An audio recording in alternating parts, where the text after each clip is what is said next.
Hey guys, and welcome back for another video. So today I'm actually going to be sensitive and I'm going to be nice and I'm not going to say anything offensive. I'm going to try my best because some people were in my comment section and let me know that the last video that I made had a person in it that I gave some misinformation about. And you know me, I don't like to be incorrect and put out bad information, and so I can admit when I'm wrong and I can come on here and talk to you guys. And so what I did was I went down what's called the Fatsapphicbro Wormwhole, I guess you can say. Because apparently, even though this person goes by Fatsapphicbro, they are born female.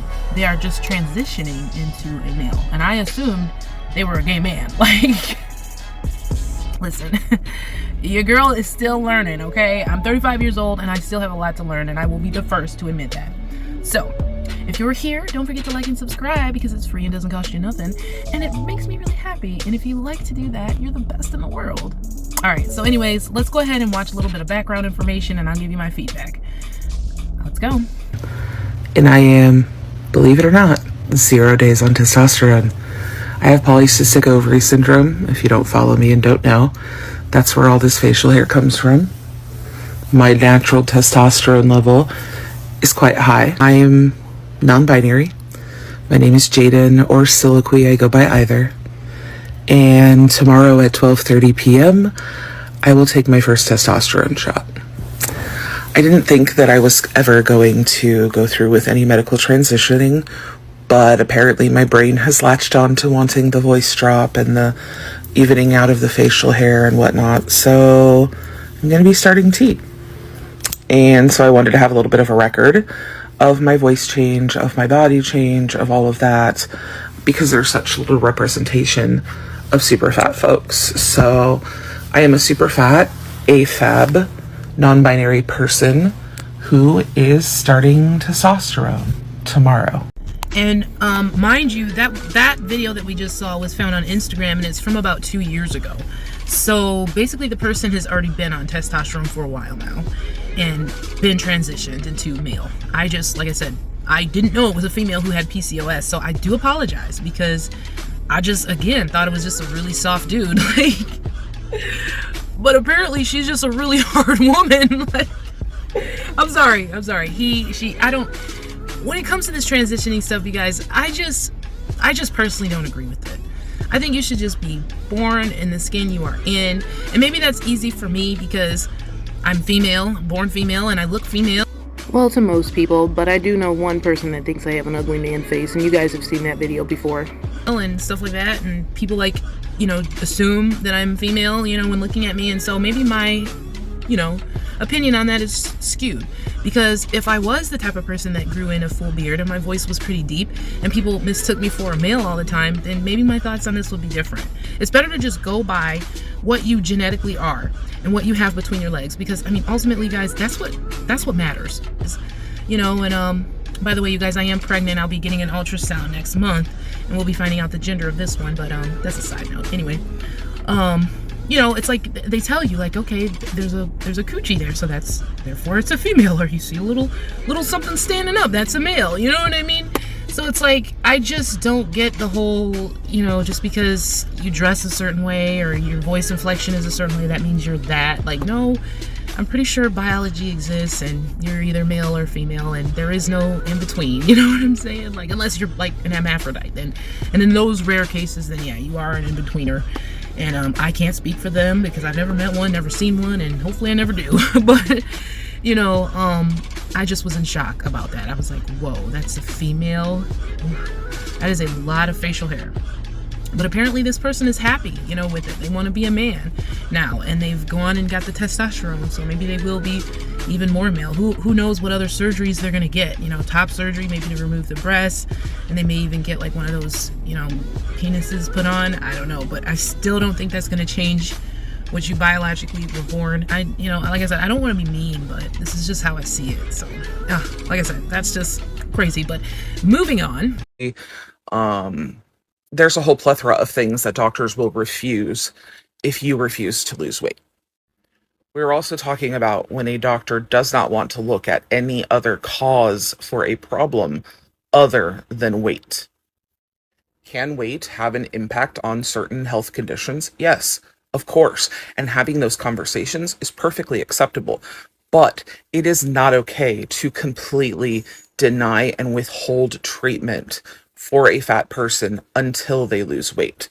You would not do this with other categories of people, and it is absolutely not okay that this happens to fat people.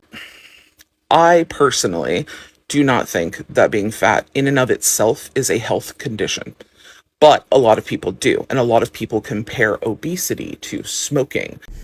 So, like, what diseases are you talking about? Like, what medical treatment do fat people get, like, told they can't get? Because I'm pretty sure if you had, like, a broken arm, and even if you were 400 and something pounds like this person is, I'm pretty sure they would give you a cast, and they would, provide you with pain medicine and whatever else you needed. I'm pretty sure, depending on what you're going in for, they won't deny you. You know what I mean? But there are going to be certain things that you're probably too big for. Like, let's be real. Like, most medical equipment is probably not going to accommodate a person that's over 350 pounds because that's just too big for, like, the medical equipment. Like, they're made for, like, humans. It's just like how people say, oh, we should just increase the size of, like, airplane seats and this and that.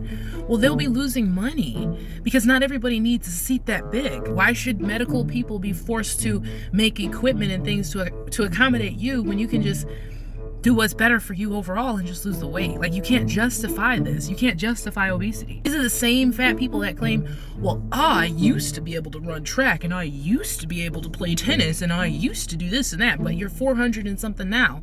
And now you say you can't move without pain and stuff. And it's like, well, the reason you're experiencing pain is because you're too big. You're hurting your own body by this crushing weight. You can't justify obesity. You can't say this is something that people should just accept. Like being black or being white, you know what I mean? You're just born that way. And there's nothing wrong with being black or white. There's no medical, reason. It's just a phenotype. Being fat is not a phenotype. I'm pretty sure restriction works. Diet and exercise you can't mess that up. They are infallible. Like, literally, if you are eating, a certain amount of calories and you're exercising, you cannot fail. If they need to test you and you can't fit into a CT scanner, it's because you're too big. What do you want them to do? I mean, your only recourse would be to lose weight. You expect them to come up with a machine that can accommodate you, which could probably cost millions of dollars that you don't have, and your insurance company is probably not going to be willing to pay some medical equipment company to build for you specifically. Just lose weight. I mean, and that's not anyone being mean. That's people giving you sound advice, because it's not going to do anything but help you. Believe it or not. It'll cause you to have less pain in your body, being physically lighter. And I just don't get how that's not an argument. Like, I just, for the life of me, but there's a little bit more. But as somebody who had a father with stage 4 lung cancer, he was not denied treatment until he stopped smoking. He was treated the entire time he was sick, even when he was in the very early stages, and even when he was precancerous. He was never, ever denied treatment because he was a smoker. But I have been denied treatment solely for being fat, and a lot of other people have as well.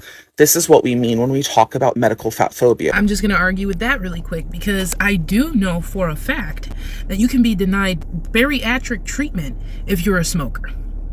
And so that has nothing to do with, like, your weight. Bariatric treatment is for fat people, right? And so I can't go to, like, a bariatric clinic and be like, I need to lose 20 or 30 pounds, help me lose weight. They're gonna be like, ma'am, all you need to do is, like, lose the weight. If you get this life-changing surgery, you could probably die from it. Like, you're too skinny to get it, you know what I mean? And so they would deny me. And if I was 400 pounds and I went in there, they would probably be like, yeah, sign up, you know what I mean? But if I was a smoker and I went in and tested positive for nicotine, you bet your lucky charms they're gonna tell me no, because smoking puts you at greater risk of dying on the freaking table. There are situations where smokers do get denied. So I don't know what this person is talking about. Like, again, they're giving medical advice that they, like, clearly don't know anything about. I do sympathize with the fact that your father had, stage 4 lung cancer, because my father passed away from that 2 years ago. And so I know that's not an easy thing to deal with, but that, just like your dad and just like my dad chose to be a chain smoker for years. I mean, that's what happens, and I'm pretty sure he knew about the risk of lung cancer, you know what I mean? And so he still chose to smoke Just like, you know, the risk of being overweight, you know, you can easily just have a heart attack at any point in your day. You know, you can go up 12 stairs and have a heart attack. When we are outright neglected and mistreated and treatment is withheld from us because of our weight. That is medical fat phobia, and that kills fat patients. And that makes fat patients not want to see doctors and not want to seek treatment because we are not given treatment. We are told to lose weight and nothing else. That is a problem. That is bad healthcare. That is not good healthcare. That is medical fat phobia. And it's medical neglect, and it's medical abuse. And that's what we're talking about. Oh my goodness, you can definitely tell this is one of those like millennial, you know, just super crybaby type people. Like, that's medical neglect and that's medical abuse. That's not abuse. A doctor telling you that we can't help you because you're too big is just them being honest. Like, again, if you can't fit into like the x-ray machine that they might need to test something, or if they're trying to, you know, give you an ultrasound and the fat is just, you have so much fat that they can't see what they need to see, what do you propose would be the answer? You want them to make something that they can just, you know, not use on the majority of society and specialize it just for you? How do you even know that that's possible? Are you a medical equipment operator? Are you somebody who is able to engineer and design that stuff? You know what I'm saying? Is it even safe to have something that can go through so much fat like that? Or would something like that have radiation in it? You know what I mean? Like, what medical tests? I need more from this person, because I feel like they're reaching. I feel like they probably went to the doctor, you know, needed some kind of test or some kind of scan. They were denied because they're 400 and something pounds, and the medical equipment cannot accommodate your body. It's not that they don't want to give you the test, it's just they like physically can't, you know, because you chose to get too big. And I don't agree with, and I don't feel like that's medical abuse. That's just them being honest. And then them telling you to lose weight. Well, what other solution would there be if like you're too big to fit in this machine that I would need to, you know, gauge whatever you got going on? Your only option would be to lose weight. Like, at that point, like, what do these people be expecting? Like, you're not a normal human size. You've eaten yourself big. And the rest of the world doesn't have to do anything about that. You should. You are the person that's responsible for your well-being, not other people's responsibility. You. This insecure gym bro says you're 420 pounds. The human body is not meant to support your size, and you can't do things that 90% of people can. Please stop giving medical advice. For one, I'm 440 pounds. Thank you very much. For two, my doctor is completely happy with my weight is fine, completely happy with my lipid panel, completely happy with the fact that I cured my diabetes while getting fatter. Third of all, my body supports my weight just fine. Again, I hit 200 pounds before I got to high school. I have always been fat. I danced hip hop for 6 years at 350 pounds. Trust me, my body can handle my size. Fourth of all, the reason I can't do things that other people can do is because for the 1 billionth time, I have incurable, genetic, chronic illnesses.